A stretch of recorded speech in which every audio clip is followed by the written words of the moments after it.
Hello, everyone. Welcome to another installment of Erin's Book Club. I have a few, I guess you could call it housework things now that it is January 1st and, of course, the beginning of the new year. I want to go through first how I did on my reading challenge. My reading challenge for this year was 40 books, which for me is a lot. And I got really close. Now, I ended up reading 38 books, so that was 2 books short of my goal. And at first, when I knew I wasn't going to make it, I kind of came to an understanding. I was like, well, I could kind of fib it. I could go and read something really, really short and say that I reached my goal, which I don't. It's a reading goal. It's not like the end of the world. I don't need people to be impressed by how much I read. And I like to be honest and true to myself. So instead of kind of fudging it and finding a quick short book to read, I'm going to accept the 38 out of 40 books. And then this year, I'm going to put the goal of 40 books again. And with any luck, I'll make it. But if I don't, I'm not going to stress out about it. And I know a few reading people, like on YouTube and friends of mine, who super stress out and panic with the amount of books that they read and the goals that they want to reach. And I just want to go out there and say, you know what, it's reading books. We're not saving lives. We're not, in the end, nobody's going to remember, yeah, she was a good person, but she didn't reach her reading goal in 2024. It doesn't happen.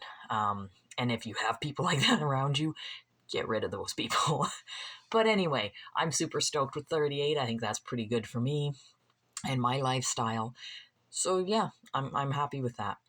That being said, it is just after Christmas, and because I buy far too many books at once, I'm trying to limit myself to only Christmas and my birthday to buy new books.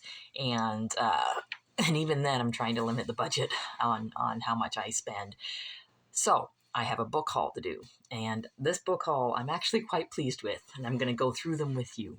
So the first book I got for my book haul is, I think it's one of his first books, but it's Stephen King's Carrie. Now, I've watched the movie. I've watched a couple versions of the movie, and honestly, I've never read the book. And I didn't really think much of it until my friend, who has a horse, who's willed to me. So when my friend can't take care of her anymore, she's coming to me. My friend's 65. But she's decided to breed this horse, and this horse's name is Christine, and her show name is Killer Car, so you know where I'm going with this. So what I've decided is, if the foal is a female, I'm going to name the horse Carrie from Stephen King, and the show name's going to be Firestarter. If the horse ends up being a male that's born, I'm going to name him Roland, and his show name is going to be Gunslinger. Now, because I have a thing against chestnuts and paints, if it ends up being a chestnut paint, which is a very real possibility, her name or his name is going to be Karma, and the show name is going to be Just Desserts, just as a fun aside. So I thought, if I'm going to name the foal after a character on Stephen King, I better read the book. So I got the book. The next one I've had on my wish list for a couple years now, and the price finally went down low enough that I can order it. It's called Are We Smart Enough to Know How Smart Animals Are by Frans de Waal. And the title alone caught my attention, because a lot of these intelligence tests that you get for animals, they're saying is a measurement of their intelligence, but it doesn't have anything to do with their natural lifestyle or what they would do. Like, I'll give you an example. You pick up a cat and you put the cat towards the wall. If the cat puts her paws up or his paws up to stop himself from hitting the wall, that's a sign of intelligence. However, if this is a cat that's been a pet of yours for years and you're slowly putting him up against the wall and he has learned to trust you, if he doesn't put his paws up, it doesn't mean he's dumb. It means he trusts you. So it'll be an interesting read, and I'm kind of excited to get to that. The next one is Griffin in Light by Mercedes Lackey and Larry Dixon. Now, Mercedes Lackey is one of my absolute favorite authors. I absolutely adore anything she puts out.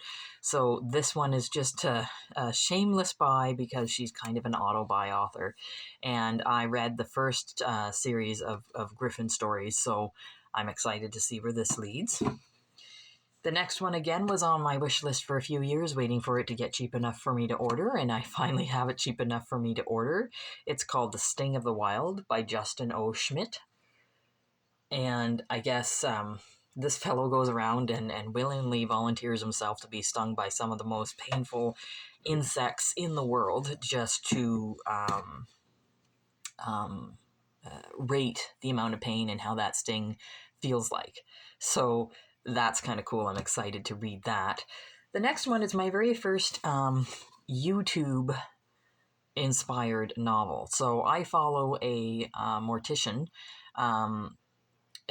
just because it's an interesting YouTube series, because she talks about death in a realistic way without it being like shrouded in, oh, you can't talk about that. So one of her books is Will My Cat Eat My Eyeballs and Other Questions About Dead Bodies, by Caitlin Doherty. I don't know, but very excited to read this because I really enjoy her YouTube channel and her no nonsense, let's just get to the answers, we don't need to shroud this in a taboo kind of approach to death and working with dead bodies. So again, another one I'm super excited for.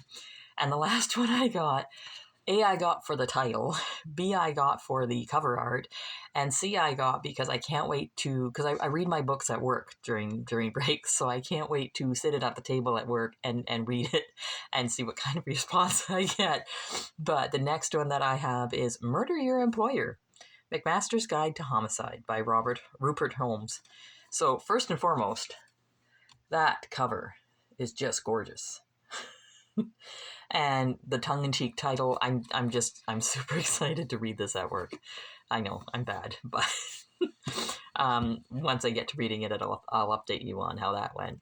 But I guess that's all I've got to say today. I think I have a pretty good Christmas book haul, and I will let you know when I have another book read. Thanks, guys.